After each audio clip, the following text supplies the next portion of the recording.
ছোটবেলা থেকেই আম্মার হাতের রান্না দেখতে দেখতে বড় হয়েছি। আম্মার খুব সহজ উপকরণে এমন স্বাদ করে রান্না করতেন যেটা আজও মনে লেগে আছে। আর সেই মায়ের হাতের স্বাদ মনে রেখেই বানালাম ঘরোয়া তেলাপিয়া মাছ ভুনা, বাটা পেঁয়াজ, রসুন বাটা, আদা বাটা আর একদম কম মশলা রান্না করেছি।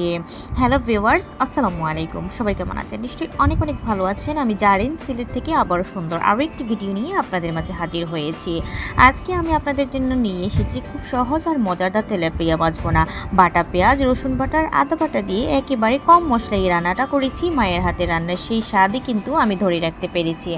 প্রথমে দেখতে পাচ্ছেন এখানে আমি কিন্তু পেঁয়াজ বাটা দিয়েছি, দেন হচ্ছে রসুন বাটা দিয়েছি, একটুখানি আদা বাটা দিয়েছি, দিয়ে হলুদ গুঁড়ো, মরিচ গুঁড়ো, ধনে গুঁড়ো আমি আমার পরিমাণ মতোই দিয়েছি। মশলার কম বেশি পরিমাণ আপনারা সদস্য অনুযায়ী বাসার করে নিতে পারবেন।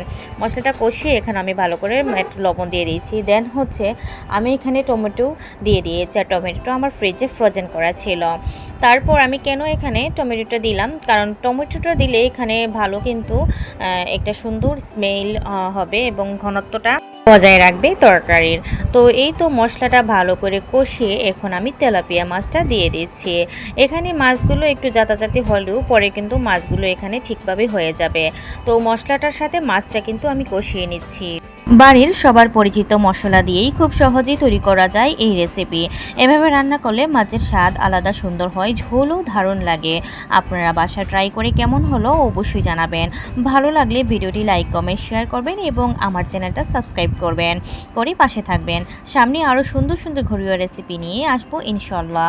তো এই তো আমি এখন মশলাটা মাছের সাথে কষিয়ে এখন দিয়ে দিয়েছি পানিটা আমি এখন একটু কম গরম পানি অ্যাড করেছি। আজ এই মায়ের হাতের স্বাদে তেলাপিয়া ভুনা মাছটা অনেক অনেক মজার এবং অনেক অনেক ইউম্মি হয়েছিল। কম মশলায় অসাধারণ মাছের রেসিপি, ঘরোয়া রান্নার সহজ ও মজার আয়োজন। তো আপনারাই কিন্তু এরকম মশলা কম দিয়ে রান্না করতে পারেন। আমার আজকে এই রেসিপিটা অনেক ইজিলি বাসায় আমি তৈরি করেছি। আর আমার বাচ্চারা তো তেলাপিয়া মাছ অসাধারণভাবে খেয়ে থাকে, তাদের কাছে অনেক ভালো লাগে। আর মাছটা ছিল অনেক বড়, মাশাল্লাহ। তো এই রেসিপিটা এভাবে বানিয়ে খেয়ে দেখতে পারেন। আর আমার রান্নাটা কমপ্লিট হয়ে গিয়েছে। এখন আমি ধনেপাতা কুচিটা অ্যাড করেছি।